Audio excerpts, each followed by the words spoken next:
What's up, everybody? Welcome back to the Fantasy Endgame. We're here to draft, and in order to do that, you have to join us. Well, there's a couple of ways you can do that. You can wait for that link, and then you can hope to get in. These drafts fill up pretty fast. There's a couple other ways you can do that too, though. If you join flockfantasy.com/endgame, which you'll see in the link in this description below, you'll find it there. That's a way that you can get ahead of the game. I've been talking about that all offseason long. We also have some very exciting news. If you were with us last night, you might have heard. Now there's an app for that. Well, there's an app that you can use to connect with us directly. Chris? Yeah, Draft Lane is our new app. It's a cool app. You get access to all your Yahoo and Sleeper leagues on there, all your league history. There's standings so you can see how you rank not only against your league mates, but against everybody else on the app. And then also you get access to Pierre and I, our expertise directly through the app. So you can ask us questions on there. Questions like start sit, waiver wire, trades, even draft questions, all through the app. We're able to see your roster, see who's available, answer your question real time on the app. Free to download. Draft Lane. Go, App Store or Google Play. Download Draft Lane. Sign up. It's free. It's awesome. Check it out. I will say, I kind of feel like we say it's our app because no, we're not like web designers or developers. We didn't create it because that's not our thing. Although Chris, you do have some expertise in designing, but yeah, it's we actually worked with the developer Yes. in helping create some of the options and the way it looked and features. So I mean, really did have a hand in it. Of course, all credit goes to him. That's Ali, one of our viewers, actually. And look, it's going to be good. We put into it what we think as fantasy football players we would want in an app, and we're trying to give you guys what we think you would want in an app. So hopefully you like it, but you won't know until you try it. So go and download it. It's completely free to try. And again, something that you want to get ahead of on the game. Of course, Anthony, good on you. Just download it. There you go. Guys, let's get those downloads in. Trust me, you're going to want to replace that ESPN, that Yahoo app, that one that, is like old and buggy and it doesn't really help you actually win fantasy leagues. No, replace it with this one. Yes. Or you can just add it alongside. I guess that's possible too. All right. But after you do that, we're here to actually draft. It's not draft season for fantasy football just yet, except in the fantasy endgame world where it's always draft season. We've been drafting ever since the season ended, and we're going to continue to do so several times. Every week we're drafting to help you guys. Yes, I think it's safe to say Draft Lane is better than Sleeper. No, it's not the same thing. It's not a platform. Right. You can't. You still need Sleeper. Like if you have leagues on Sleeper, you still need Sleeper for your leagues.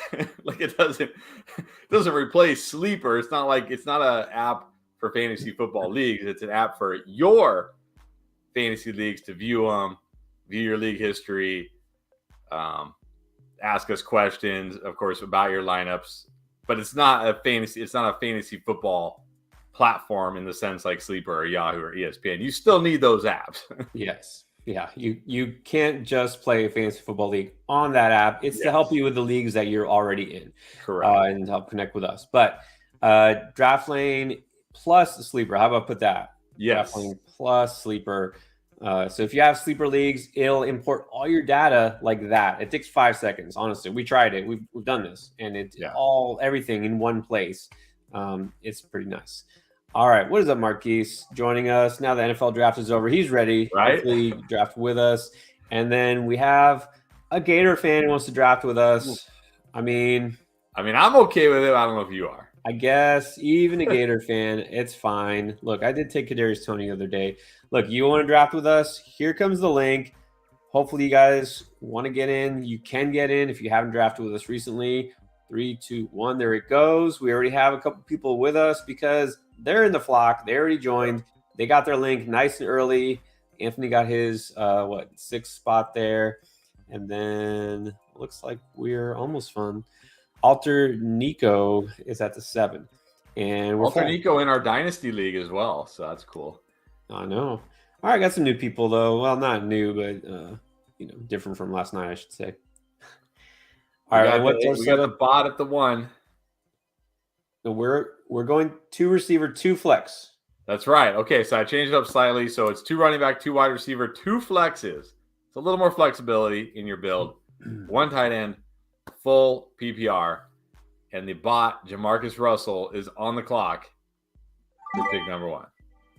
Yep, getting the number 1 pick. A couple guys. And Marquise wasn't quick enough and turned up Taz, so he missed it. Guys, again, hate for y'all to miss out. We want everyone to be able to get a chance here to draft with us. I'm telling you, the easiest way to do it, join the flock. You get access to that Discord. The link gets sent out hours ahead of time. You pick your spot. You don't have to worry about it. You can do that throughout the offseason. Yeah, Gator fan too. Sorry. There's always tomorrow. There's always tomorrow. There's always flockfantasy.com/endgame. That's exactly right. Okay, so you don't have to sweat it. We do see a guy we're not going to talk a lot about tonight. It's Bijan Robinson going at the 5. You're okay with that, right? Yeah, I think that's probably where I would take him. I still want one of those 4 wide receivers before a running back, personally. So, all right, here we go. JT, that seems early. I was wondering because we're only having 3 instead of 3 receivers, 2 receivers, 2 flex. I wonder if we're going to see more RB early, and I don't know if we are necessarily. Those guys are mostly first rounders. JT not always, but yeah, it's not crazy early. It's just a little earlier than we're used to seeing them.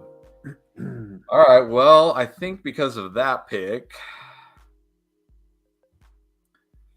I was debating if I was going to take a running back here, and I think since you took AJ Brown, I'm definitely going to go a running back with one of my picks being on the turn here.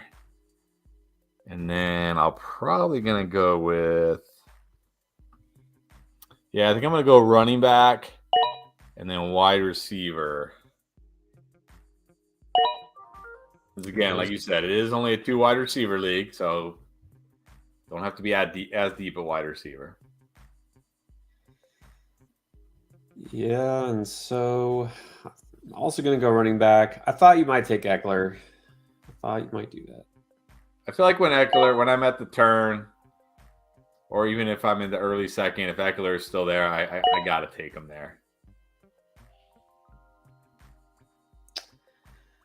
Yeah, so there's some questions about players. We'll get to them probably. Sam, I see your question. We'll wait like another round or 2 till he gets drafted, and then we don't like talking about players before they're picked. We don't want to sway people on there. Talk of a player, people hear his name, their ears perk up, and then all of a sudden they feel like they have to pick him. It's just one of those things. Which is also why I can't queue up players on Sleeper, which is kind of annoying. I have to I have my rankings. That's why you see me look down. I got my rankings on my phone. And so I got okay, who's still available? Where am I at here? And then what ends up happening is we start talking about players, and I haven't paid attention to the draft board, and then it's my turn, and I'm like, oh, where are we at? Who's available?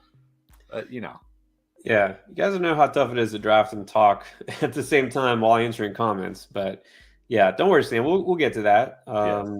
That's a good question. And we did see before the draft started, I know not everyone was with us yesterday. So let's go ahead and just kind of give the recap, I guess, of what we talked about DeAndre Hopkins for a long time yesterday.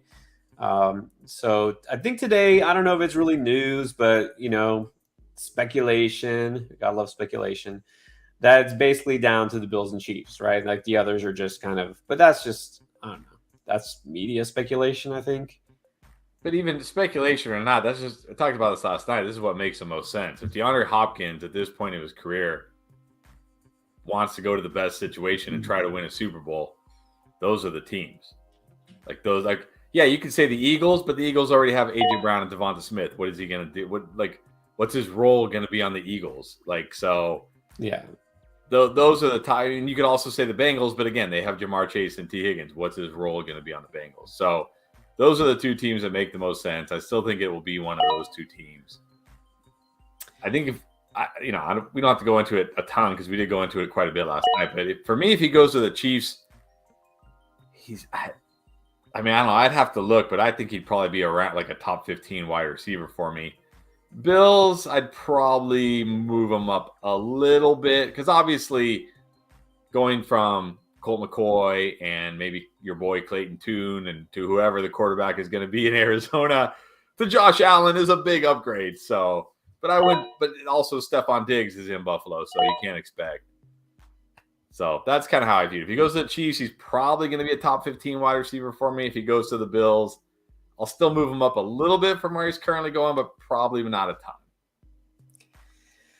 Yeah, and I did kind of think about, in our building dynasties startup draft, which we're doing, we restarted, rebuilding, I guess, building all over again. And I took Diggs because I decided, the hell, why not go for my typical win now, but still be competitive next year build, not just a bunch of old guys. So I took Stephon Diggs, and then part of me thought, what if DeAndre Hopkins does go to Buffalo? Maybe then Stephon Diggs, maybe those numbers are a little bit lower. But I'm not going to really, drop Diggs in my rankings right now based on that.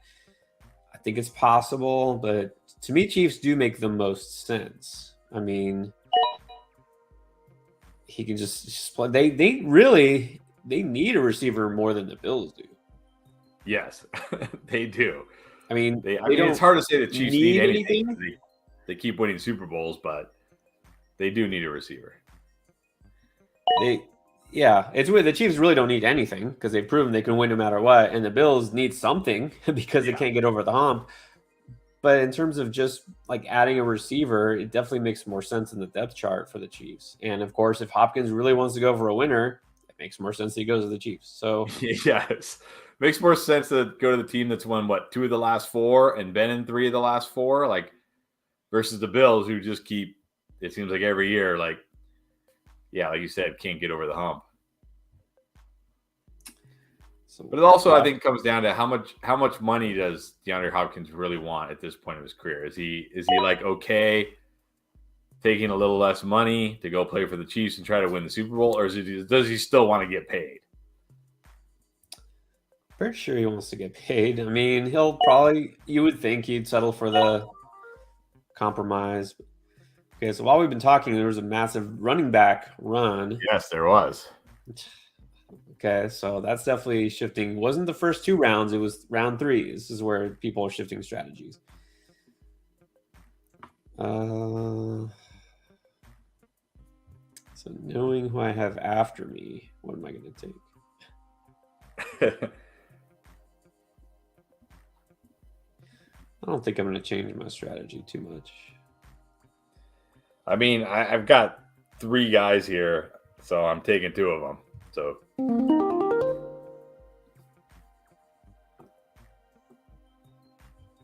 all right. I mean, I think I'm not super high on this guy, but I think here I have to take Debo.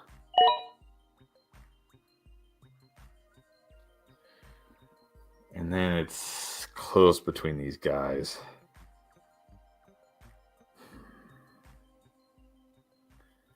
This is like a coin flip for me here. Eckler, Wilson, Debo.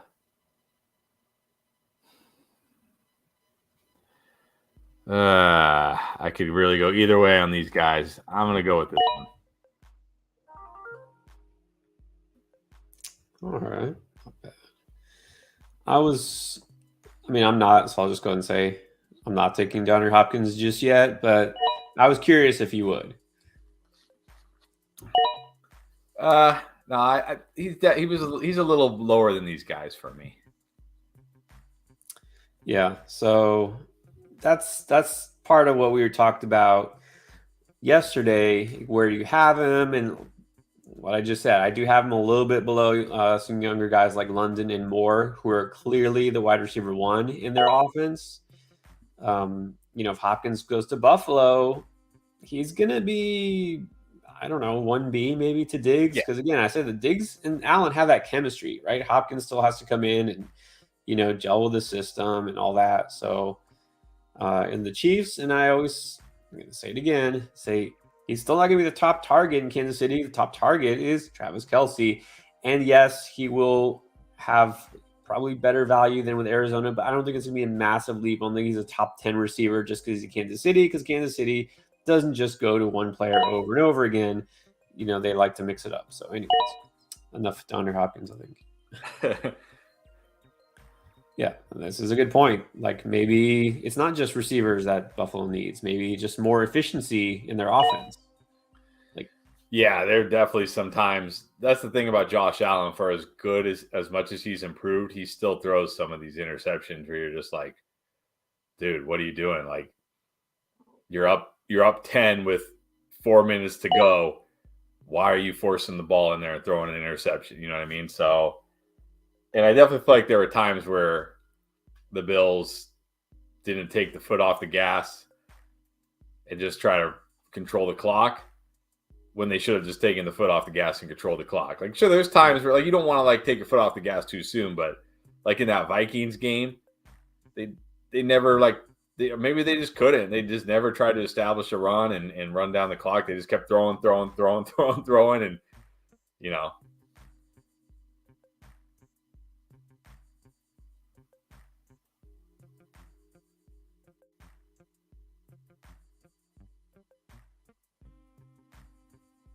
Oh, we lost Pierre. Okay. All right. Well, hopefully he can get back on. Let's answer some of these. Okay, well, here's the question. All right, Sam. There he is. He's back.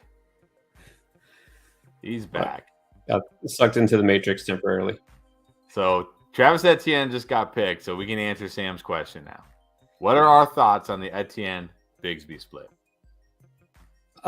This is part of the reason why I think Etienne is maybe not so much in our drafts, because late fourth is okay, but I think Etienne's generally going to be drafted a little too high, and Bigsby is going to be drafted a little bit too low because there is going to be a split.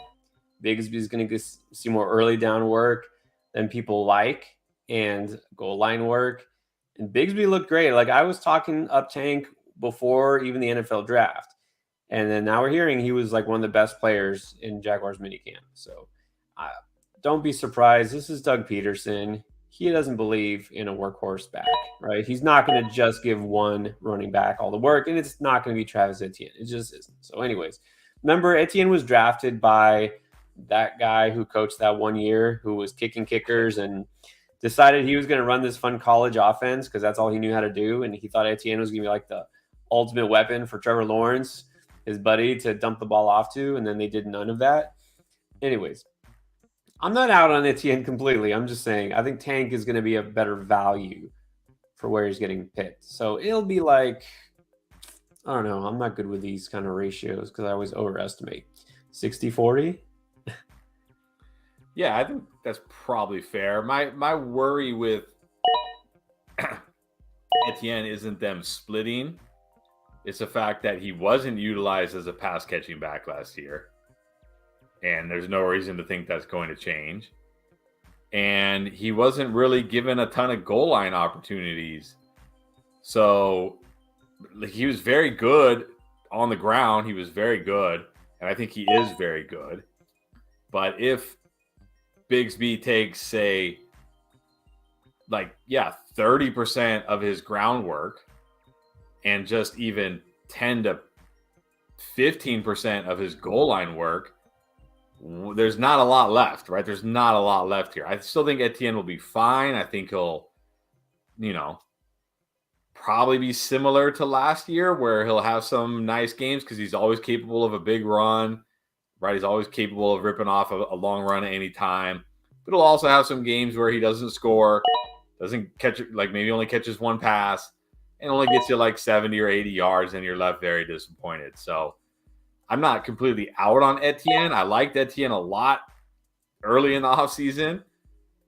But now, after they drafted Bigsby, and it's not because I think it's going to be a split or I think Bigsby is going to take the job or anything like that. It's just I think Bigsby will take enough because to me, Etienne was already on like a razor thin edge of getting enough work.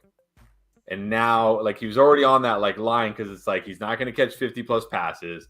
He's not going to get 20 plus goal line carries or whatever, or like, he's not going to get all the goal line work. Now he's going to lose a little bit of that or some amount of that. And I think that's enough to keep him more like, I think he's still a high end RB2 for me. Yeah.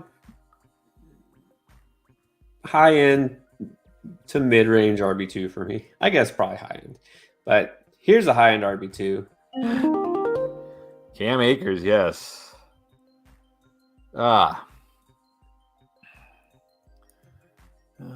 Okay, well, the QBs are gone. Kind of like, man, even all right, I guess this feels very early for him.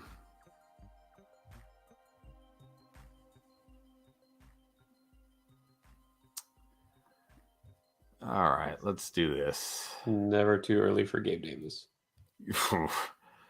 No, Gabe Davis will be on 0 of my teams this year.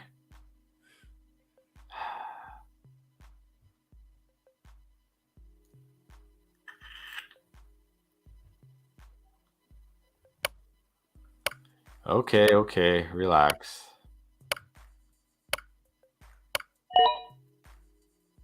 Oh, going tight end. All right. Let's see.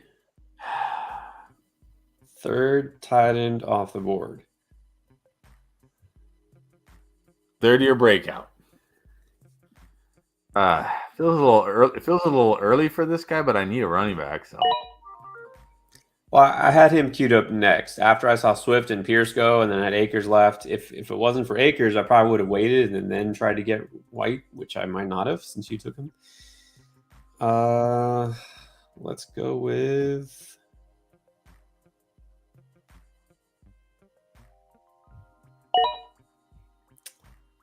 Still have some belief in Pickens. All right, William Mills asking, do we see Tony Pollard as a top 5 fantasy running back? Not top 5. I think even if everything breaks right in terms of, the roster makeup, which right now is perfect for him because the backup is Ronald Jones and Malik Davis. So, but I don't know if I see him really being like a bell cow back. And even if he does get that many touches, I don't know that his efficiency will be as good as it has been, because it's different, right? It's different when you come in and you're not the main guy, right? Zeke is taking the hits on the early downs and the short yardage. So top 5, no, I don't see that kind of ceiling. Top 10, sure. Yeah, I have I have him in that like 7-ish range, 7 to 8-ish range, right in there. The ceiling is certainly there. But yeah, there is a risk of like, hey, can he hold up to that kind of workload he might get? But you gotta chase it. You gotta chase it because if he does hold up, he'll be great. But top 5, I mean, look, he might finish as the top 5 because we see, like, honestly, we think we know who the top 5 running backs are. We think we know who the best running backs are going to be, but they won't be. It's a brutal position. It has so much year-to-year variance, injuries.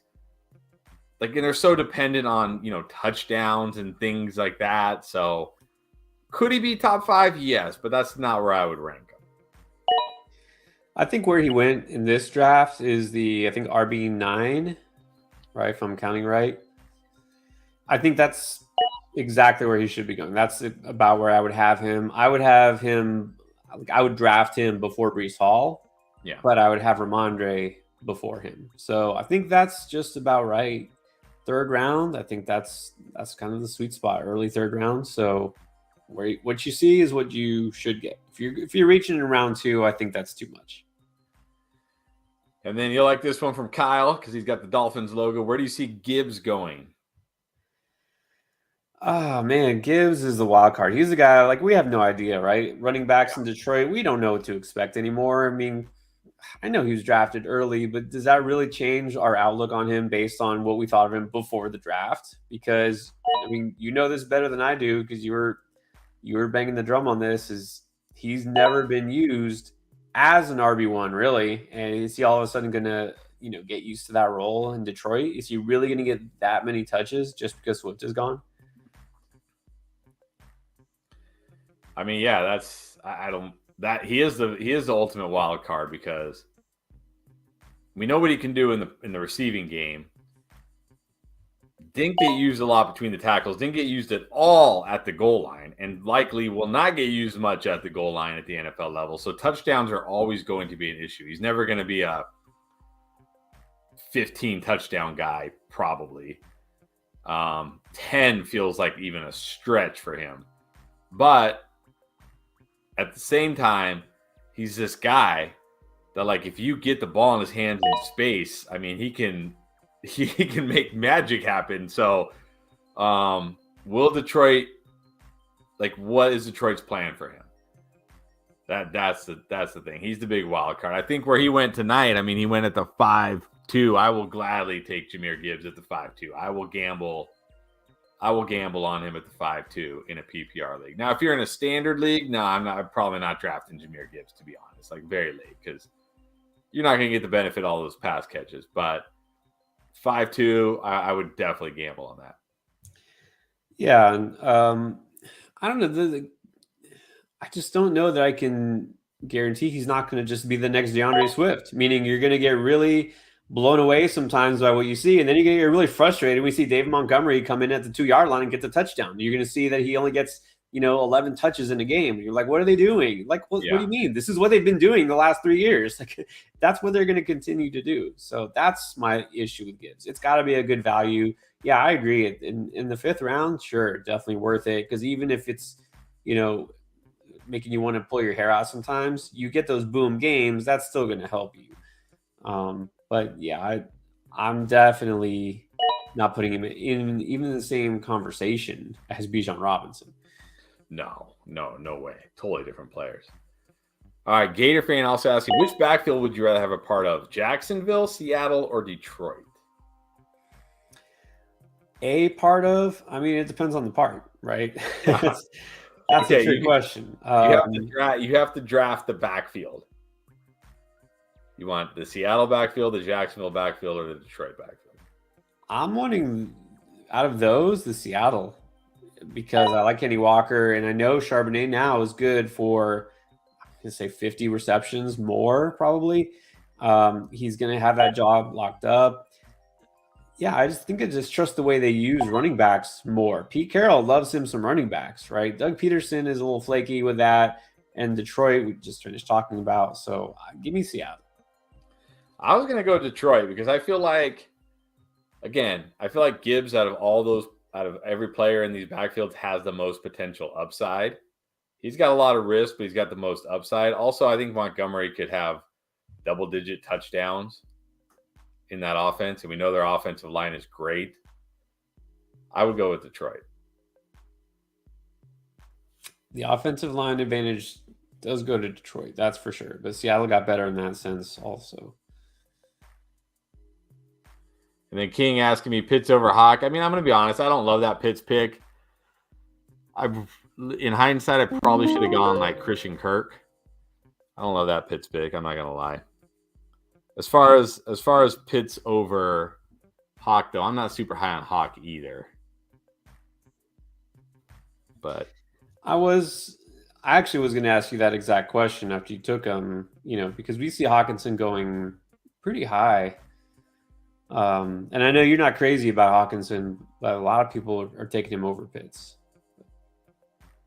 Yeah, I think Hawkinson is fine. I think Hawkinson is safer, if that's your thing. But for me, it's like if this is the year, Pitt's going into year 3. We know tight ends take time. He did have 1,000 yards as a rookie. Like, if Pitts hits this year, he'll be significantly better than Hawk. If Pitts doesn't hit again, then yeah, I'll wish I had Hawk. But I don't think Hawk is going to be, even last year, I don't feel like Hawk was a difference-making player. He was a very good tight end. But that's because he was a tight end, right? He still only averaged, 11 points per game or something? And if you take out that huge game where he had like 40 points in Detroit when literally every player was out for Detroit, right? Like everybody was out. Like every player was out that week. He had 40 points. He really wasn't. He was good by tight end standards, but he wasn't a difference-making player. I'd rather take a player who I think could be a true difference maker. If I miss, I miss. Oh, well. I've missed many times in my life, and I'll be okay. But if I hit, I have a big advantage over people. I have a big advantage. So I don't know if I would normally take Pitts that early. And like I said, I think I would have preferred like somebody like Christian Kirk. But if I'm going to draft a tight end, I'm not going to take a guy like Hawkinson. Like, he's fine. He's safe. He's got that floor. But just give me a potential difference maker, personally. Yeah, people remember those boom weeks. There's those huge performances. But like I said, that was against one of the defenses, one of the already worst defenses in the league.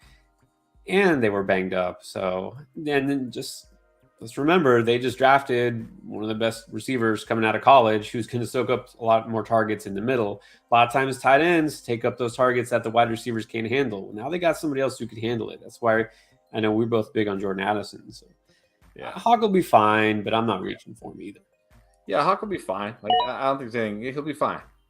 He'll be like one of those guys you're never going to be like, you're not going to be super disappointed by him most weeks, but you're never also going to be like, most weeks probably going to be like, oh, Hawkinson. He'll have a couple games like that, but that's probably it.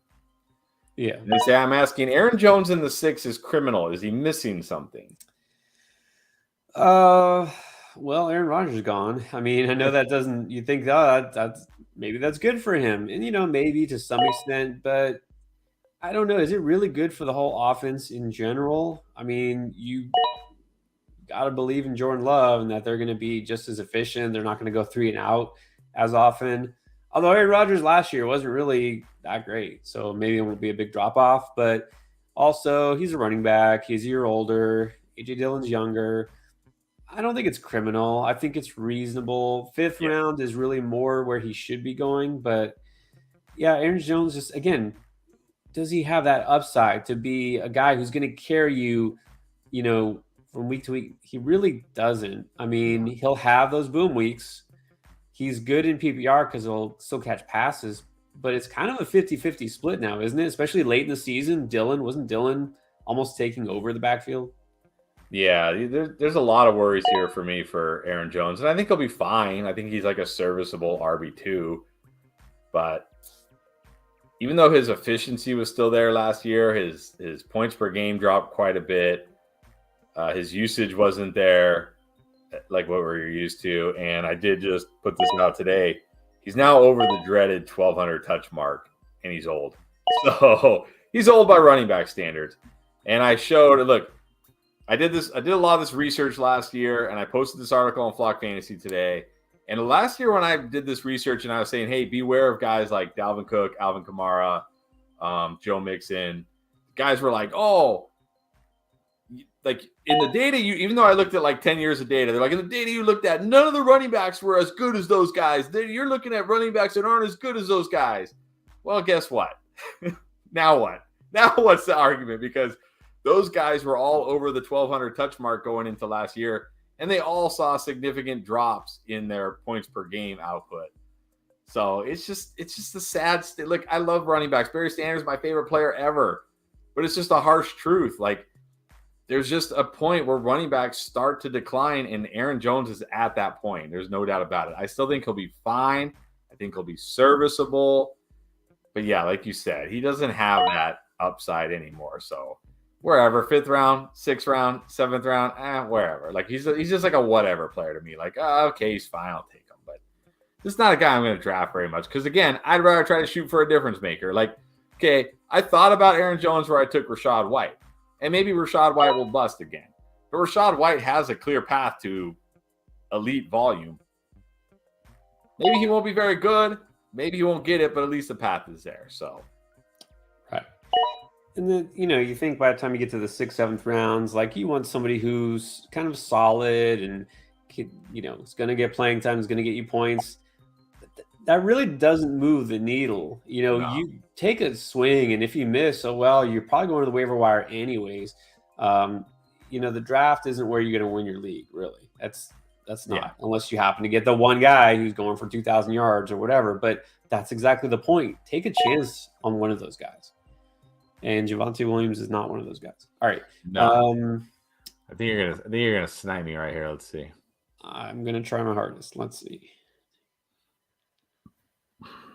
Yes. Yep, you sniped me. All right. So everybody know, by the way, you chose to take the slot after me because I picked first. I had the 11th spot, and then you slid into the 12. So that's true. Sniping yourself, sort of. That is true. This is true.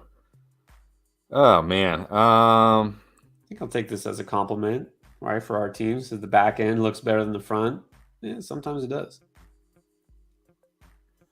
Boy, this is brutal here. I'm really regretting that Kyle Pitts pick because there's some tight ends I'd like to have right now.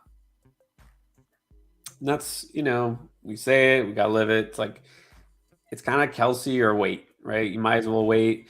I did snag Kittle there because I felt like that was pretty good value at the 8th round for him. But generally, I'll just wait. Yeah, Kittle in the 8th, I can't complain with that. Ah, boy.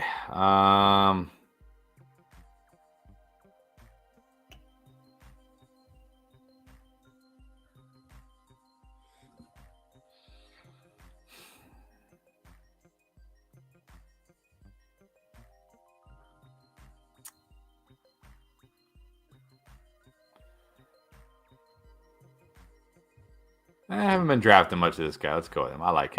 I like him this year.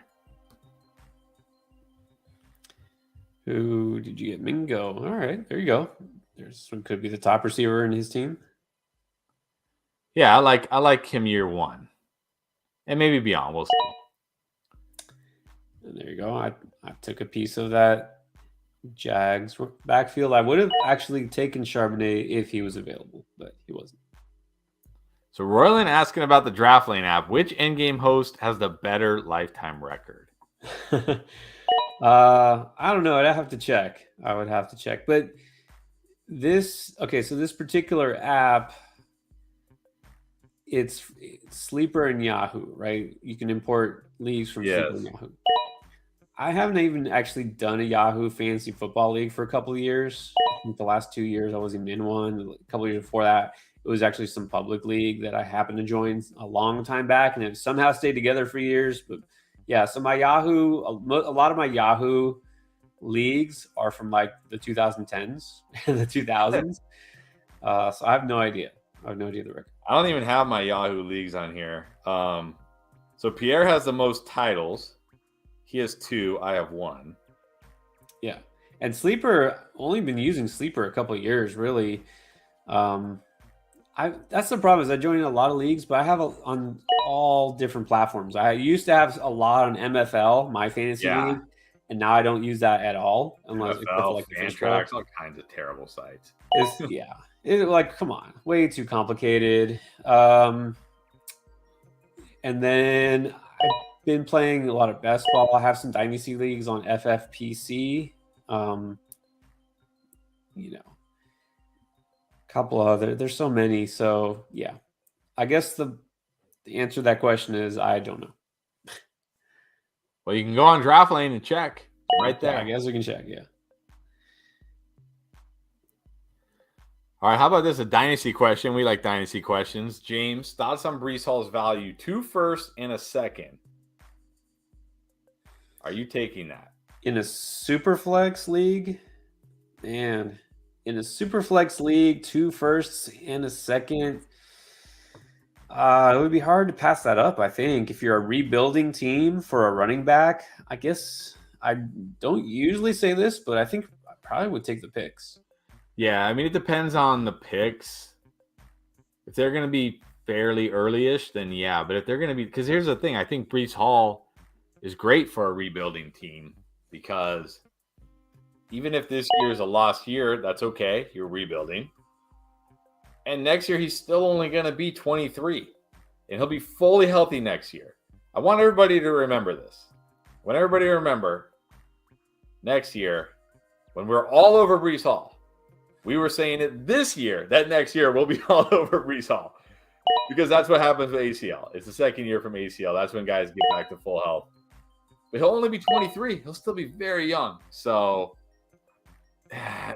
it depends how confident you are in the first. I mean, I think it's fair value. 2 firsts and a second, I think, is definitely fair value. But if you think that if the team you're trading Breece Hall to, well, I don't know whose picks they have. I mean, I'm guessing they're obviously not both their first, but if you can look at the first and get a good idea of where they're going to be, if they're going to be early-ish or middle-ish, then I'd probably do it. But if the teams look like they're contenders this year, I don't know. Because, like, would you take the 109 and the 111 and let's say the 210 for Breece Hall? The thing that makes me consider is because you said it's super flex and I don't know the state of your roster, but yeah, I mean, if you know you're getting a top 5 pick, that makes it a lot more valuable because you get a stud quarterback, like a franchise quarterback, and that's super important, especially we think, of course, just like every year, next year's draft class, best ever. So maybe, if you know they're all late, it would be really close. It'd be really close. I think it's fair value. Like, I think the value is there. I don't think you're definitely not selling them low, and you're not, I think the value is there. But I'd feel more comfortable if I knew, or at least I could feel confident that, hey, one of the picks could be early-ish. Like, one of the teams, their roster looks pretty bad. So, okay, they're probably not going to finish too high this year. Yeah, and to me, it's because I see, even though, great point, Breece Hall's super young. Of course, that's why we have him right after Bijan as far as running backs and dynasty rankings. But you're a rebuilding team. You need more than one running back. You're not a running back away. So you could turn those multiple first-round picks into, multiple starters. So that's what pushes it over the edge for me. I hope I snipe you again here. Nope, did not. Not snipe me that time. Let's see. Are these guys even on the board? It says, nope, he's gone. Wow, he's gone already. And I'm guessing he's got to be. Am I seeing this right? Is he still on the board? Let's see. Where are we at?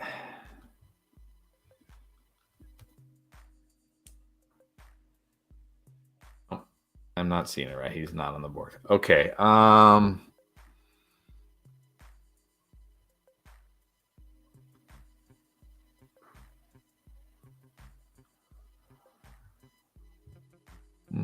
Don't like it. I kind of like him.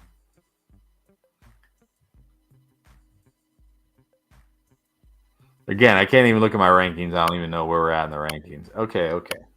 Well, you got 5 seconds. Yeah. Oh, all right. I don't want one of these 2 teams that drafts 2 QBs to take them. I was gonna say, I think everyone's got their QB, but that doesn't mean anything in these drafts. Yeah, like I don't want somebody. I got the last pick of the draft. Yeah, you can't assume. Yeah, some of these teams will take a second QB, and then I don't get Anthony Richardson, and I'm stuck with Aaron Rodgers or something. Daniel Jones. All right. Jonathan Mingo equals the next A.J. Brown. Do you see it? I don't see it. No. And I like Mingo, but I don't. He doesn't seem like that kind of player to me. That thought had not crossed my mind. No. No, I don't think he's got quite that kind of quick cut, like turn and catch, and then go ability. I think he's definitely got some upside. Like I like Mingo, but yeah, I don't see the next AJ Brown. Is there a next AJ Brown in this draft class? I don't know. I don't think so. Yeah, I don't think there's anybody who's quite like that. And then Tevin, Pacheco, Montgomery, or Rashad White? Assuming PPR redraft, like what we're doing here, I mean, I'm going Rashad White because, again, touches, volume is king for running backs. Don't buy all the hype about Pacheco, just like any Chief. Oh, he's the guy. He looked great. They're still going to give McKinnon the ball. They're still going to give whoever the ball. So I like Pacheco fine as a third running back. And then Monty, I don't mind because I'm not scared that Gibbs is going to be a workhorse, but you have to back off him a little bit. Yeah, I got Rashad White the highest. Again, the volume, the pass catching, just feel better about him. Joey saying, love the Dynasty videos on Flock Fantasy. Thank you. Going to dominate your startup. That's right. Love it. There you go. We're starting up right now. We're talking about it. Hopefully, I think once we maybe wrap up this one, we'll try to get another league going. We'll see anybody else new to Dynasty wants to join a startup. But again, what Joey's talking about, if you do check it out, flockfantasy.com/endgame, or just click that little link below once the draft is over. Have a course, an 8-part video course, which you can get done actually in a very reasonable amount of time, probably 30 minutes or less. And you'll learn all the tricks of the trade as far as how to win a Dynasty startup and build a champion. So yeah, I'm glad you like it, Joey. Appreciate that. And NMB has an interesting question here. So would it be a bad idea to make a Dynasty league on ESPN? He was thinking of doing the draft on Sleeper, but then converting it to ESPN because he loves ESPN's layout. Yes, that does sound like a pain in the ass. I will say that. That sounds horrible. We talked earlier about like Yahoo and Sleeper and MFL and all this. The one platform I think I've never used for fantasy football is ESPN, because I think I tried it once a long time ago, and nothing that I've ever seen has made me want to go back because I hate ESPN's layout. That's me too. I don't know many people who love it. Yeah, maybe it's changed. The only time I've ever used ESPN is back at the gym I used to train at. We started a league for the trainers, and one of the guys had played on ESPN. He's like, let's just do ESPN. And I was like, oh, okay, fine, whatever. And we tried it, and literally I'll never forget. First of all, the interface, like trying to do waivers was horrible. But the first game, like the first week, the scores weren't even updating. We're all sitting around like trying to, like, we weren't even updating the scores or anything. I don't know. Maybe they've changed it. Maybe they've improved it. But man, I did not have a good experience with ESPN, and I haven't gone back. Nope. Never have really like put thought towards using ESPN for anything but watching like basketball. Yeah. But I mean, if you like it, use it. That's fine. Yeah.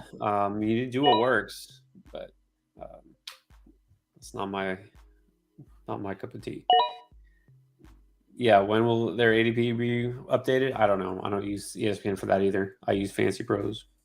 Yeah, I mean, even Sleeper's ADP isn't great. So yeah, if you go to Fantasy Pros, they have consensus for industry. They'll show you ESPN, Yahoo, Sleeper. For basketball, they have it separate. They break everything down, so that's a better way to look at it. Or just use Underdog. We use Underdog a lot. I mean, we're getting a lot of hype for ESPN. ESPN is good. ESPN is goated. Maybe it's gotten better. Brian coming in with define good. Good, and then good enough. That's not a rousing endorsement. We say good enough. We get this one. Okay, and then Anthony saying ESPN sucks. All right. If you want to talk about, to me, the best interface is Yahoo. It's super simple. It's easy to see who's available. It's easy to sort players by whatever you want to sort it by. One of my complaints on Sleeper is they always default to that like trending, like when you want to go to the waiver wire and go to trending. And it took me a long time to figure out, like, let me see, because sometimes, I like to go in. This is a little pro tip, I guess, although I'm sure a lot of you do it, but I like to go in and just sort by like roster ownership and see if there's anybody on the waiver wire who happens to still be sitting out there who shouldn't be sitting out there. Maybe they're not trending because they're not a hot waiver wire pickup this week, but maybe they were dropped a couple weeks ago and it went on, nobody noticed. And it's like, hey, why is this guy who's rostered in 85% of the league still on my waiver wire? Let me add him. And that's like hard. Like it took me a long time to figure out how to do that on Sleeper. On Yahoo, it's like very obvious how you do it. It's like very intuitive, very easy. You hit the big plus sign. Like it's very easy. I feel like Yahoo is very easy. Yeah, Yahoo's interface hasn't changed a whole lot over the past like 20-something years. And that's kind of a testament to how easy it is to use. I still prefer Yahoo. Now, for actual drafts, obviously, we like Sleeper. Right? Sleeper is very smooth. I like the draft board. It's really easy to navigate, especially if you're running it. The only thing I don't like with Sleeper here is like sometimes the ADP is a little wacky. They have a ton of players in the system that are like long retired. In fact, I was scrolling down a little too far and I saw Ted Ginn again. Didn't like that. But other than that, yeah, Sleeper's pretty smooth. Sleeper's, I'd say, definitely the best for Dynasty, like for sure, which is why we use it. All right. Stinger giving himself a rough grade, says he's not a fan of this draft. Let's see. Let's see what happened. Let's start with the number one pick, not just tonight, but in everyone's hearts, and literally a long time ago, Jamarcus Russell, aka the AI bot.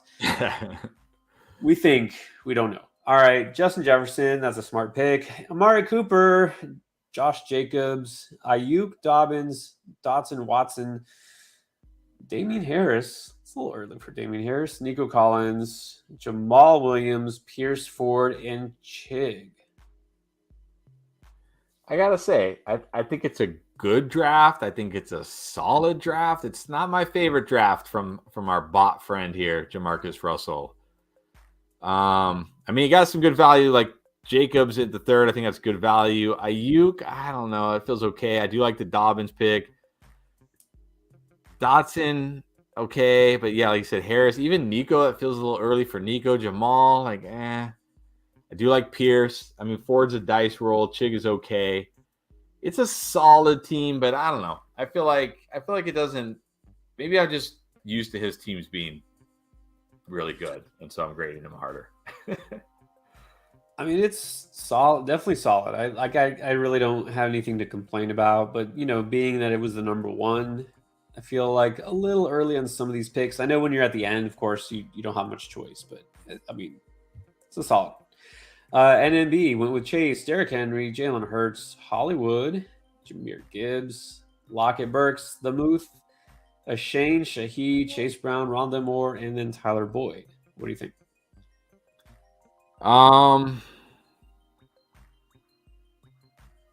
The Hollywood pick feels very early for me. Yeah, and I'm not on Hollywood this year, really, even though Hopkins is gone. Yeah, well, it just means that the Arizona offense is going to suck. That's kind of just what it means. Yeah, but other than that, I don't really have. I mean, Gibbs' value was great. I think Lockett's fine there. Burke's fine there. Muth, love that. Shane, Shaheed, maybe early for Shaheed, but sometimes you got to reach to get your guys. I know you don't like Rondale Moore, but one thing I do like about the Cardinals offense is Rondale Moore is that little dinky dunky guy. So no, he's not going to have monster games, but he'll probably be a decent play in PPR leagues. So yeah, it's another solid draft. I just feel like that Hollywood pick was a little early, quite a bit early actually. Yeah, I feel like the upside at receiver is lacking a little bit. I would have gone Ayuk over Brown, but there's no holes here. Yeah, the Gibbs pick is going to determine a lot of how far you go, but I do like it. And look, the Shaheed pick, if he hadn't taken him there, I probably would have taken him on the way of that next turn. So it's not bad. Get you guys late. That's fine. All right, number 3, Mr. Keep It Going. We did have a question about Terry McLaurin at the 210. What do you think about Terry? That's early. That is early. There are a lot of wide receivers I would draft over McLaurin. That is very early. I almost took with my last pick because I saw a report, and I like to just kind of make fun of the little hype reports. But Sam Howell's connecting early with De'Ami Brown, former teammate in North Carolina. So like, McLaurin's not even the number one guy there anymore. But Yeah. I'm not worried about De'Ami Brown, but anyways, yeah, that's too early for McLaurin regardless. But anyways, Brees Hall, Etienne, Lawrence, Kirk, got a lot of Jags, Then you got Evan Ingram. So basically we have the Jaguars with Tyreek Hill and Terry McLaurin. And then Gabe Davis. I don't like that pick at all. But you know what the irony is here? Like, I'm starting to really come around on Antonio Gibson, and I'm going to talk about him in an upcoming video that I just spoiled for everybody. But he took Terry McLaurin at the 210 and Gabe Davis at the 7-3. Then he took Antonio Gibson in the 8. That's like, oh my God, I was looking for Antonio Gibson where I took Montgomery or where I took Khalil Herbert, and I'm like, where's Antonio Gibson? How is he not? Oh man. Anyways, yeah, there's some picks I really like and there's some picks I really don't like about this team. I think there's one pick I like. That's the first one. Yeah, I like that pick. Huh? I like that pick. Yeah, I like the first pick. All right, let's see Team 4. Cooper Kupp, T. Higgins, Tony Pollard, Lamar Jackson, Kenny Walker, Addison Johnston, Dylan Mooney, Sky Moore, Penny Warren. Haven't seen Jalen Warren in a while. And then Cole Kmet. So interesting. I don't know. I mean, you're only you're starting 2 receivers. You're flexing 2. We got Addison and Johnston, 2 rookies there. I don't know. What do you think? Yeah, I think I like the first 4 picks a lot. Kupp, Higgins, Pollard, Lamar. That's great. Walker, I mean, he's okay there, I guess. But yeah, and I do really like Addison. I think Addison will be fine. Johnston is the one because I do worry, like, Johnston, what's his role going to be in this offense? Is he going to have enough weekly fantasy value? Because Dylan, Mooney, Sky Moore, Penny, Warren, they're not really guys you want to be counting on. And one of those guys is going to have to be your second flex probably. So I feel like, maybe somebody other than Quentin Johnston, who I feel a little bit better about giving me fantasy points on a week-to-week basis. Yeah, actually, I really like the Walker and Addison picks. I like the first half of this draft a lot. Johnston is the one. It's a liffy because you already took a rookie receiver there. Addison is like, I probably could have waited or just gone a different direction. But then you look at the receivers around him. Like, we're both down on Mike Evans this year. Flowers is a rookie too. I like Flowers better than Johnston. But still, Tony maybe. But yeah, I don't hate it as much now that I see the receivers who are left on the board. I would have gone Zay Flowers or Tony over Johnston, but still, I think this is a pretty solid team. The bench is a little iffy, but hey, you did what we said is you took a shot, right? If Rashad Penny just tears his ACL again or does something, like, oh, well, you drop him, you go to the waiver wire, but you took that shot. So I'm okay with that. If you're going to, crash, you might as well crash and burn spectacularly. Yes. Fantasy sleeper, Bijan already won the draft there. Then you got Olave. All right. A lot of pandering. I like it. Chubb, Keenan Allen. Okay, not so much. Justin Fields, Aaron Jones, Pacheco, Cooks, Sutton, Jamison Williams, Jaden Reed, Darren Waller, and DJ Chark. I feel like I have a love-hate relationship with this team because I love half the picks, and I maybe not hate, but I don't love some of them too. I think all the picks up until Jameson are fine. I think Aaron Jones is fine there. I think Pacheco's fine there. I think Keenan is even fine there. Love the Fields value. Obviously love Bijan and Olave. I think Cooks and Sutton are fine there. I actually looked at Sutton. I was looking at Sutton when I took Mingo to see if he was still on the board. Jameson's a guy where I'm like, I'm not really feeling him this year. But I like the Reed pick. Waller, and Chark. Okay, I don't know. But it's mostly good. It's mostly good for me. Yeah, it is pretty good because I do like that you have a lot of upside here. Like, since you already had 3 running backs instead of Pacheco, it probably would have taken the Zay Flowers, Tony type, and then taken a different running back later instead of Jameson Williams. But that's still a little nitpicky. This is a pretty solid draft. Anthony at the 6th tonight went with CeeDee Lamb, Devontae Smith, Najee, and then Mixon in the 5th round. Dalvin Cook in the 7th round. Burrow at the quarterback, Goddard at tight end, and then the rest of the receivers are Godwin, Mechie, DPJ, Rashee Rice, who we're soon going to forget about, Marvin Mims. Yeah, this is another team where I'm like, man, it seems really good, and then all of a sudden it's like, oh, what happened? Like, I love the first 4 picks. Maybe you could say Devonta Smith is a little early. There's guys I would take over him, but I like Devonta Smith, so it's fine. I think Najee's a great value there. Burrow's great there. Like, I really feel like, even though I'm not down on Mixon, he's another guy well over the touch mark. We saw his points per game. If you take out that 55-point ridiculous game last year where he scored 5 touchdowns, he only averaged 13 points per game. He would have seen like almost a 5-point drop in his points per game.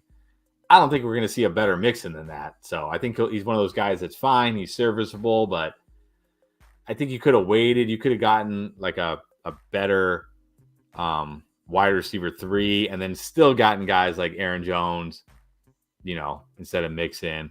Because now you're looking at I know you only have to start 2 wide receivers, but you got to start 2 flexes. So you're looking at your flexes are like Godwin and Dalvin Cook, Charbonnet, Mechie, DPJ. I'm not really loving those flexes. So just that Mixon pick feels a little early. I would have liked a more upside wide receiver there, or even a different running back. Maybe even guy like Pierce, Swift, Akers. I probably would have taken all those guys over Mixon. But I think it's solid. It should compete. Yeah, very solid. I did take Mixon last night, but I think it was in the 6th round, was it not? Yeah. Late 6th.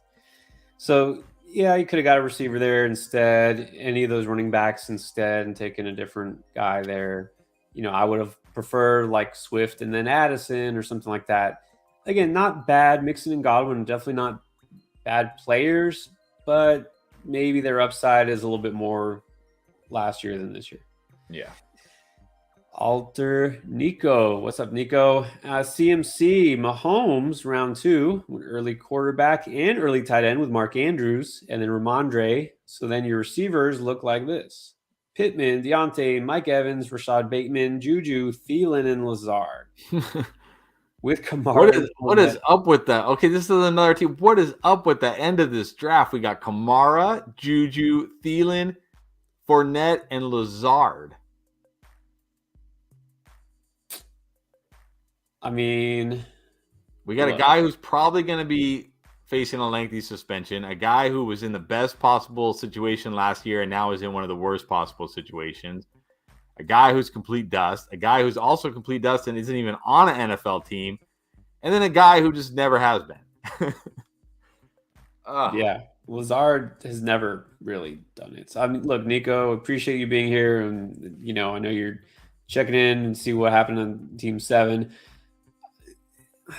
That end of that draft, it ain't it. All right, Kamara and Fournette, this is a 2019 maybe all-star kind of team, but man, these guys, nah, you need to mix it up there. Let's just put it that way. Mix it up. No, Thielen and Lazard, they don't really need to get drafted at all. I know why. I don't understand. I get it when you're looking at the board and you're like, oh well, there's nobody I love here, but again, I'd rather shoot on upside, the upside of guys like Downs or I don't know. Don't go by ADP. A lot of times you look and say, well, I don't know, these all guys are the same. I don't really care. This guy's a rookie, whatever. And you say, well, Fournette's up there, Kamara's up there. That's because they haven't updated it, or that's because that's last year's ranking. It doesn't matter. Forget that. Forget their rankings. Forget the ADP. You don't need Fournette at all. Thielen, no. Juju, no. Those guys are probably at the top of the sleeper ADP still when it's time to pick. Just ignore that. Ignore that. All right. Ale, hold on to your seats. Might shock you. Win 0 RB. Diggs, Waddle, DK, Judy, Herbert, and Hawk. Talked about him. The running backs are Cook, Brian Robinson, Kendry Miller, of course, Eli Mitchell, Rashawn Johnson, Devin Singletary. Yeah, I'm going to say what I say a lot of times when teams go 0 RB. It's always hard to grade a 0 RB team coming out of the draft because you're going to say wide receivers look good. Obviously, love Justin Herbert. Hawkinson is fine.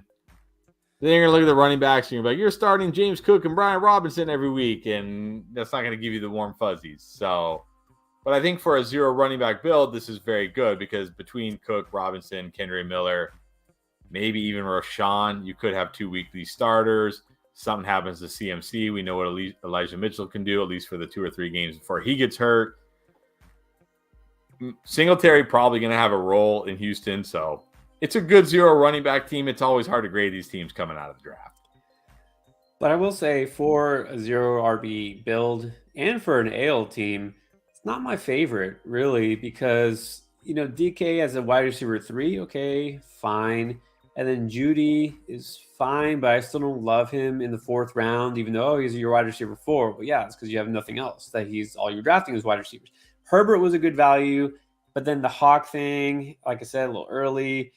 You're really hoping that Kendre Miller breaks out, right, and becomes the guy there. If he doesn't, that's just I don't feel like this team has as much upside as usual. So, not my favorite. Stinger, not his favorite team, but let's see what we think. JT, Sun God, Ridley, Watson, Swift, JSN, Dak, Elijah Moore, Njoku, Jacoby Myers, Hodgins, Deuce Vaughn, and Chuba Hubbard. This does feel like a very different team for Stinger, mainly because there's no Jaguars because Team 3 took them all. I do like this. I'm not a fan of those last 2 picks. I mean, maybe I'm too low on Chuba because who else do they really have in Carolina? Miles Sanders. So maybe he will have a bigger role than I'm expecting. Deuce, I've talked about Deuce many times. He's tiny. But I love the start. I mean, JT, St. Brown, Ridley, Watson. Mike Williams and Watson were the guys I was debating about at the turn there. Swift, I think is well worth the gamble there. JSN is your wide receiver 4. Dak, good value. Elijah Moore, I love Njoku. I would just like a little more running back depth here. I mean, I know you only have to start 2, but what happens if Swift is a bust again? Are you going to start Chuba Hubbard? Are you going to start little Deuce Vaughn? I don't think so. I would like to see a little more running back depth, especially after you got St. Brown, Ridley, Watson in a 2 wide receiver league.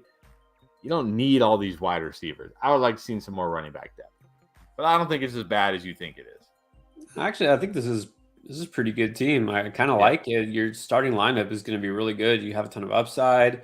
You're solid at every position. Instead of a guy who's just kind of okay like Jacoby Myers, so I'm not against drafting, but yeah, you probably could have gone more running back upside there. So, don't be down on yourself. I think it's a pretty good team. And then Bengal Bro, did he even take a Bengal? I don't think so. Okay. That's okay. You don't have to. Kelsey, Devontae Adams, Josh Allen, DeAndre Hopkins. Okay, so we're experienced.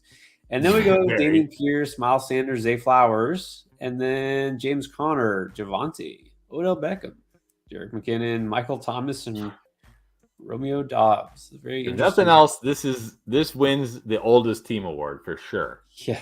A lot of old guys on this team, but I don't hate it. I mean, Kelsey, you got the best tight end. You got Josh Allen. That's great. You may have the Josh Allen, DeAndre Hopkins stack. We'll see. But you got Adams, Hopkins. You got Pearson, Sanders, who's running backs. They should at least be solid. And then you took some upside shots, right? Zay Flowers. Maybe Odell can stay healthy and do something in Baltimore. Maybe Michael Thomas can actually stay healthy. I mean, Javonte, I'm not giving him any hope. McKinnon always does this thing for 3 games. Connor, he'll be serviceable. It's definitely, it's an old team. This is a team where some of these guys might be past their age of fantasy relevance, but I think it's an okay team. I mean, I feel like each individual pick is fine for where you took them value-wise. It's just, first of all, a third of this team will be on the IR probably by midseason. And then besides that, it's just running back is very shaky. I like Pierce, and I'm okay with Sanders. And then Connor is just kind of okay. And then Javonte and McKinnon, it's running back, I just don't see that guy who could really carry your team. But it's not too bad. And then there's my team. I went A.J. Brown, Saquon Barkley, London, DJ Moore, Cam Akers, Pickens, Madison, Kittle, Piron, Bigsby, Tua, Gallup, and Evans. I think the funniest thing about this draft to me is that you took you took Madison before Kittle. But that Kittle value is ridiculous. Like, but I guess you knew I already had a tight end, so you could wait on. I knew you had a tight end. But it's funny, it's just funny seeing like Madison going before Kittle. Like, what is going on? But this is a solid team. I mean, AJ Brown, Drake London, DJ Moore. Then you got Barkley and Akers. I mean, Pickens, yeah, he has some risk, but I mean, he's your second flex. Madison, your second flex. Piron, who I knew you were going to stymie me on. Gallup, Zach Evans. I mean, you took a lot of shots there. Got your boy Tua. This is a very good team. Very good team. I almost took the two players you took, which we're about to get to. I almost took Eckler. I said, no, I'll wait. You took him, so I took Barkley. And I almost took Garrett Wilson, but took A.J. Brown. I still don't know.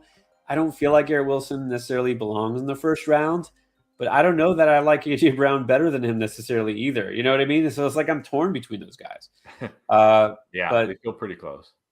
Here we go. You took Garrett Wilson and Austin Eckler, and then Debo, Mike Williams, Pitts, Rashad White, Monty, Tony Herbert, Mingo, AR, your new boy, and then Mostert and Deontay Foreman. Did get props for somebody up here said that was a great. Anthony liked my last pick. Thank you. Liked your last pick. I do think that's a good pick. Now you took two Bears running backs and a former Bear running back with Dave Montgomery, but that's okay. So, the Pitts pick. I mean, look, obviously you're taking him because you're betting that he's going to break out and have a big season. If so, it's a great pick. It doesn't matter that you're flexing to Tony, or Mingo, because again, this is your second flex. That's what it should be, right? A guy who's kind of a wild card with upside. So I think that's fine. Tight ends, I think it's just the way you look at it now. You're like, oh, I didn't have to take Pitts that high. Yeah. Sometimes tight ends go in fact, last night, I think we're at rounds 3 and 4. We're seeing tight ends getting taken. In this one, I got Kittle in round 8, and then we got crazy Goddard and Freiermuth in round 8. So now you can look back and say, oh, I could have got those guys around 8, but you don't know it right at the time. So. Yeah, but even at the time, I feel like the pick was I really should have gone like Christian Kirk, Rashad White there. Even if I ended up with Kmet on the last pick, I think I'd still be okay with that. I'd like my team a lot better. Because my second flex is going to be a little weak. I mean, I love my first 4 picks. Between White and Monty, I'm probably going to be okay at RB2 and flex. But then who's my next flex going to be? I need Tony to break out. I need Mingo to be something. I need Mostert to stay healthy, or Foreman or Herbert. So, I would have preferred Kirk over Pitts, and then even just give me any tight end later would have been better. So, yeah. That's, I do it too sometimes, something that that you wouldn't normally do, but you try it and then you realize, I'm not going to do that in my real draft. That's what these mocks are for. So no, it's not a bad team, and you definitely have a high floor for sure. So you're hoping Pitts breaks out. You're kind of hoping that White. I never want to hear I have a high floor, but I do want to answer Tavon's question. Tavon, I don't know if I'm pronouncing that right, his question, because this is an emphatic yes. He's in a single QB dynasty draft, and Pitts is available in the 6th round of a single QB dynasty draft. Should I take him? Not only should you take him, you literally have a Falcons logo. How are you even asking this question? You have a Falcons logo, and Kyle Pitts is available in the 6th. Break your phone hitting draft. You should be breaking your phone hitting draft. Okay, do I see this? This is a dynasty league, and there's already 5 tight ends that have gone before Kyle Pitts. Dynasty league. In dynasty. Yeah, Pitts, you Pitts. It's Pitts. Nobody could be on the board that's ahead of Pitts. It's just impossible. Who's taking tight ends before Pitts in dynasty? 5 tight ends? I get Kelsey if you want to win now. Kelsey's the move, but wow. Okay. Yeah, definitely. Yes, I don't care who else is on the board. It's Pitts. That is, man. I think he went. Look, he just went in our dynasty superflex draft. He just went in the 4th round. Yeah, and that's super flex. That's super flex. In the 1 QB, him still being on the board. Yeah, you got to take him. All right. do we have any Superflex mocks planned, by the way? We have done some Dynasty. All right. Are we going to switch it up, maybe do a Superflex redraft? Well, okay. Anytime we've tried Superflex redraft, the sleeper ADP doesn't know what's going on. It like really wigs out. But also, we've done Superflex Dynasty drafts. And my only issue with the Superflex Dynasty drafts is we get people in the drafts who obviously don't know what Superflex Dynasty is, because it'll be like the 5th round or the 6th round and they still don't have a quarterback and they're drafting, like it's weird. It's just weird. Like I remember the last Superflex Dynasty draft we did, it was like round 4 and I'm debating, even though I already had 2 good quarterbacks, I'm like, I think I have to take Bryce Young here because somehow in the 4th round of a Dynasty Superflex draft, Bryce Young is still on the board. Like, how is this happening? So, yeah, if I felt better that we could get like 12 experienced guys together to do it, but I feel like the problem, we get too many people who've never done it before and they don't know what they're doing. It's just fine. Get it. But then the draft gets all wonky. So, yeah, we talked about that ADP, and it does throw people off because when you're on the clock and you're looking and you see these guys and you feel like that's where they should go, and then, oh, by the way, some rookie is buried 100 spots below. Yeah, so I mean, I'm not going to say we won't do any more Superflex mocks, but for the most part, we'll do what most people are doing, which is kind of like what we did today and yesterday. Hazelnut wants to just drop some gems of the popnology. Beastie Boys quote earlier. Now, just a reminder that Wu-Tang is for the children. Thank you. For the children. Okay. Yep. All right, guys. So that does it for tonight. We'll be back with some more draft action. I already talked about Draft Lane, but if you haven't done it yet, this is a good time to go pick up your phone and download the app, Draft Lane app, that will help you win in fantasy football because we are part of it. We're here to help you, and you can start right now. Download on the App Store or Google Play Store. It is free to download. And of course, if you haven't already, subscribe, flockfantasy.com/endgame. That link is down below. Super easy, 30% off anything. Trust me, this is a good time to get your foot in that door now and get you access to all the bonus content we have. Plus, get in on these mocks. If you missed out tonight, I know some of you didn't get in. You want to get in, get your spot. That's the way to do it. All right. Otherwise, we'll see you tomorrow night.